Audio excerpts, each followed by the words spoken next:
అమ్మ నమస్తే. నమస్తే. అమ్మ కొన్ని విషయాలు హ్మ్. చర్చించాలన్నా, మాట్లాడాలన్నా ఒకంత ఇబ్బందిగా అనిపిస్తది. అవునమ్మా. కానీ తప్పదు. ఇప్పుడు మీలాంటి వారు హ్మ్. ద్వారా తెలుసుకొని నలుగురికి తెలియచేయాలనే ఒక ప్రయత్నమేనమ్మా ఇదంతా కూడాను. అవునమ్మా. దేవుడి ఫోటోలు క్యాలెండర్ రూపంలో చిన్న చిన్న కార్డ్స్ లాగా హ్మ్. ఇప్పుడు ఆలయాలకు వెళ్ళొస్తుంటారు, దర్శనాలు చేసుకుంటారు. వచ్చేటప్పుడు ప్రసాదంతో పాటు ఈ కార్డులు తీసుకొస్తారు. హ్మ్. ఇవి అందరికీ పంచుతారు. హ్మ్. వాటిల్ని మనం ఎక్కడ పెట్టాలి? చాలా పవిత్రంగా చూసుకోవాలి. పర్సుల్లో పెట్టుకుంటాము. ఇప్పుడు మగవాళ్ళైతే ఎక్కడ పెట్టుకుంటారు? పర్సు బ్యాక్ సైడ్ పెట్టుకోవాలి ప్యాంట్లో. అదొక ఇబ్బంది అనిపిస్తుంది. ఇవి పంచటం. తర్వాత చిన్న చిన్న ప్రతిమలని పంచటం. తర్వాత శుభలేఖల మీద కూడా దేవుని ప్రతిమలు ఫొటోస్ వేస్తూ ఉంటారు. ఇప్పుడు పెళ్ళయి వరకు ముహూర్తం వచ్చే వరకు లేకపోతే మనం వెళ్ళాలని తను చూసుకుంటాము. వన్స్ పెళ్ళి అయిపోయింది అనుకోండి, ఆ కార్డ్ని భద్రపరిచే స్థితిలో మనం ఉన్నామా అనేది అనిపిస్తూ ఉంటుంది. ఇలాంటి దేవుడి ఫోటోలు ఇలా ఎక్కడ పడితే అక్కడ వేసేయటం. బుక్స్ మీద స్కూల్కి వెళ్ళే పిల్లలు బుక్స్ ఉంటాయి కదా, ఆ బుక్స్ ఫ్రంట్ పేపర్ మీద కూడా ఇవి వేసేస్తారమ్మా దేవుని ప్రతిమలు. అట్లా కదమ్మా, చాలా వస్తువుల కవర్ల మీద కూడా కవర్ ఇది మరీ ఘోరం. ప్లాస్టిక్ కవర్స్ మీద కూడా దేవుని ప్రతిమ. ప్లాస్టిక్ కవర్ మీద ఉంటుంది, కార్టన్స్ మీద ఉంటుంది. వాటిని ఇప్పుడు దాన్ని మనం వాడేస్తాము. ఆ కవర్ని ఏం చేయాలి? డస్ట్బిన్లో వెయ్యలేము కదమ్మా. అందుకని దాచుకోలేము. కొంచెం మారాలి, మనం మారాలి, చుట్టూ సమాజం మారాలి. ఆ ప్రోడక్ట్స్ని ఎవరైతే తీసుకొస్తున్నారో వాళ్ళలో కూడా మార్పు రావాలనిపిస్తుంది నాకైతే. నిజమేనమ్మా. ఇప్పుడు ఎవరన్నా మేము తీర్థయాత్రలకు వెడుతున్నాము అని చెప్తే వాళ్ళకి కొంత మనం సొమ్మిస్తాం. దానికి వాళ్ళు ప్రసాదాలు తీసుకొస్తారు. ముందరే చెప్తాను నేను, మీరా నాకు విగ్రహాలు ఫోటోలు ఏమి ఇవ్వకండి, ప్రసాదం మాత్రం ఇవ్వండి. నా దగ్గర ఉన్నాయి. ఎన్నని పెడతామమ్మా? ఇల్లేమి ఎగ్జిబిషన్ కాదు. విగ్రహాలు పెడితే, విగ్రహాలు పెట్టుకుంటే దానికేమో పెద్ద విగ్రహాలు అయితే వాటికి అంతంత నివేదన చేయలేము. చిన్న విగ్రహాలైనా ఎన్ని పెడతాము? రోజు వాటిని దులపడానికే మన జీవితం చాలు. పైగా ఇది సరే, విగ్రహాల మాట అట్లా చెప్పాం, బాగానే ఉంది. మీరన్నట్టు ఇంతంత ఫోటోలు ఇస్తారు, ఏం చెయ్యాలి? వెనకాల క్యాలెండర్ ఉంటుంది, అవి క్యాలెండర్తో పాటు ఇస్తారు. ఏం చెయ్యాలి? ఏదో పర్సులో పెట్టుకుంటారు మగవాళ్ళు, మీరు అన్నట్టు వెనకాల పెట్టుకుంటారు. ఏమంత పైగా కూర్చున్నప్పుడు ఏమవుతుంది? దాని మీద కూర్చోవాలి, అంతే అవుతుంది. ఆడవాళ్ళు అయితే బ్యాగుల్లో పెడతారు. బ్యాగుల్లో పెడితే మరి ఆ బ్యాగులో పర్సులో పెట్టుకున్నప్పుడు అన్ని రోజులు ముట్టుకుని తీయగలరా వాళ్ళు? మధ్యలో ఇబ్బంది కలుగుతుంది కదా. అంచేత దాన్ని అవమానం చేసినట్టు అవుతుంది. అయితే తప్పని పరిస్థితుల్లో 1-2 ఉంటే వాటిని బుక్ మార్క్స్గా పెట్టుకోవచ్చు. కానీ ఎన్నెన్ని బుక్ మార్క్స్ పెడతాం? 1-2 అయితే తప్ప. అవును, ఇది ఒకటి. అలాగే శుభలేఖలు. శుభలేఖలు దేనికి వాడుతున్నారు చాలామంది? నాకు చాలా ఆశ్చర్యంగా అనిపిస్తుంది. వాటిని తీసి చెత్త ఎత్తడానికి అట్ట బాగుంటుంది కదా అని వాడడం. ఇది ఒక అనుభవంలో ఒకళ్ళు చెప్పిన మాట. తన స్నేహితురాలి ఇంటికి వెడితే పెళ్ళి అయిన తర్వాత వెళ్ళేటప్పటికి ఆ స్నేహితురాలు చెత్త ఎత్తుతోంది ఈ అమ్మాయి శుభలేఖలు.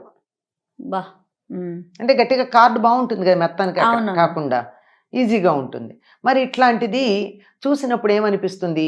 వీలైనంత వరకు అలా చేయకూడదు. అలాగే ఈ ప్రోడక్ట్స్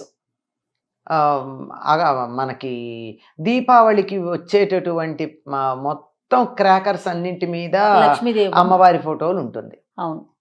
వాటిని ఏం చేస్తాం మనం? తగలబెట్టలేము చూస్తూ. చెత్తబుట్టలో వెయ్యలేము.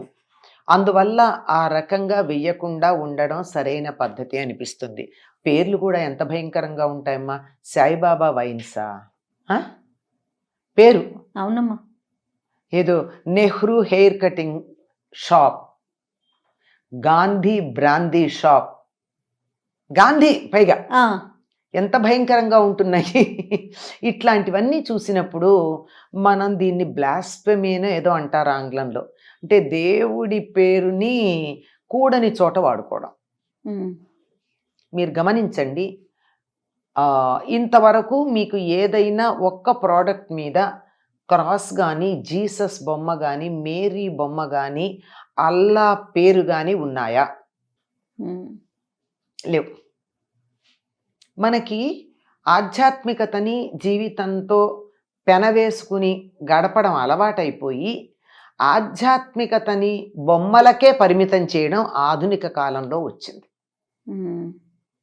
ఒకప్పుడు జీవితంలో కలిసి ఉండేది అదంతా అవునవును. ఆధ్యాత్మికత. ఇప్పుడు అది ఎక్కడికి పరిమితం అయిపోయింది? బొమ్మలకు పరిమితం చేశాం. ఈ బొమ్మలకు పరిమితం చేయడంతో ఏమైపోయిందంటే అక్కర్లేనటువంటివన్నీ ఇలా వచ్చాయి. దయచేసి ఎవరూ కూడా శుభలేఖల మీద దేవుడి ఫోటోలు వేయడం, ఖరీదైనటువంటి శుభలేఖలు ఎందుకు వేసుకోవాలమ్మా? దాని బదులు ఇంకేదైనా ఖర్చు పెట్టుకోవచ్చు కదా. శుభలేఖ శుభంగా ఉండాలి. నేను ఎంత ఖర్చు పెట్టి శుభలేఖ ఖరీదుగా కాదంటారు. ఖరీదుగా కాదు, ఖరీదుగా కాదు, విలువలతో ఉండాలి. విలువ వేరు, ఖరీదు వేరు. విలువలు మనకి తెలిసినటువంటి వాళ్ళ శుభాశీస్సులు కోరుకుంటూ సంప్రదాయబద్ధంగా ఉంటే బాగానే ఉంటుంది.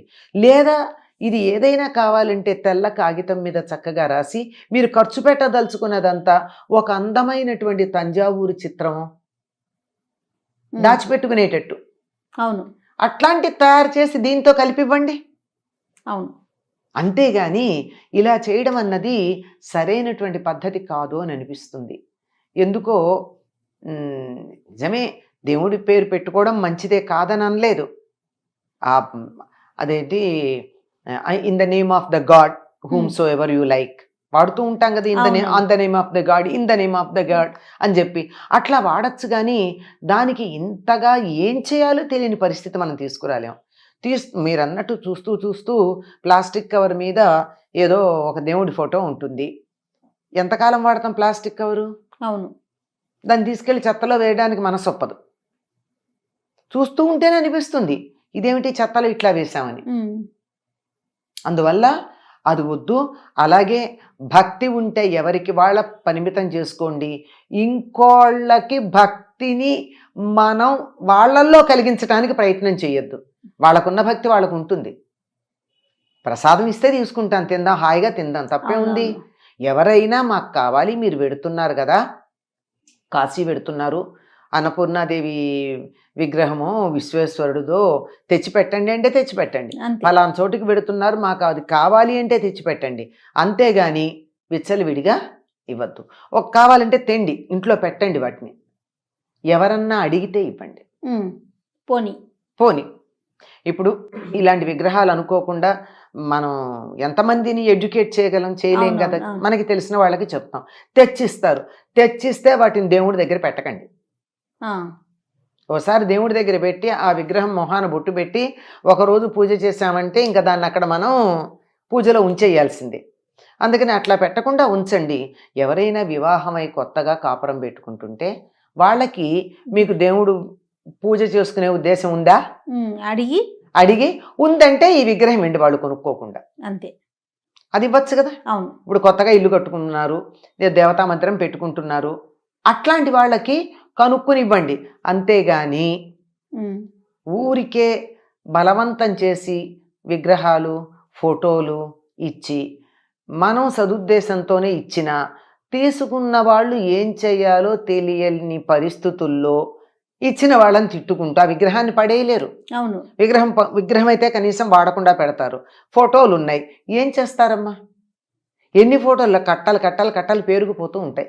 వెళ్ళిన వాళ్ళందరూ షిరిడీ నుంచి వస్తూ 2 పాలకోవా బిళ్ళలు ఇంతవేవో ఉంటాయి కదా, తెల్లగా తీయగా ఉండేవి, అత్తిల్లో ఏదో అంటారు, అవి ఆ తర్వాత ఓ ఫోటో తెచ్చిస్తారు. ఎంతమంది వెళ్ళని తెచ్చిస్తే ఇవన్నీ ఏం చేస్తాం? లడ్డు ఇచ్చారనుకో తిరుపతి నుంచి వచ్చి హాయిగా తింటాం. బొమ్మలు ఇస్తే ఇల్లంతా పెట్టుకుంటాం. అలాగే క్యాలెండర్లు ఒకటి చాలా భయంకరం. దేవుడి ఫోటోలు ఉన్న క్యాలెండర్లు సంవత్సరం అయ్యాక ఏం చేయాలి? అవును, ఏం చేస్తాం? ఏం చేయగలుగుతామమ్మా? సంవత్సరం అయిపోతుంది, ఆ క్యాలెండర్ వల్ల ఉపయోగం ఉండదు, పడేయలేము.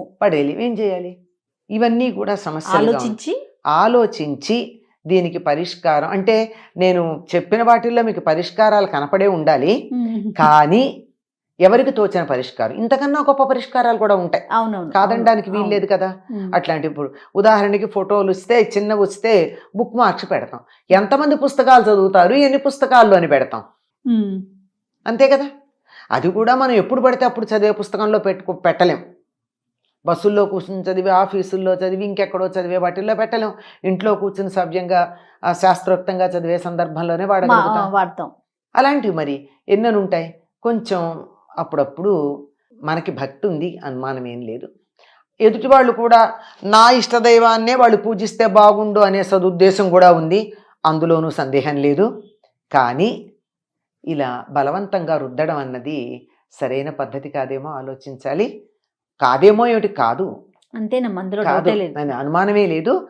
మనం ఇలా చేయడం అన్నది విరక్తి కలుగుతుంది. అందులో యువతరానికి ఏమనిపిస్తోంది, భక్తి అంటే చికాకు వచ్చేస్తుంది ఇవన్నీ చూశాక. వాళ్ళు చికాకు పడేటట్టుగా మనం చేయడం అన్నది సరైన పద్ధతి కాదు. నమస్తే అమ్మా. నమస్తే అమ్మా.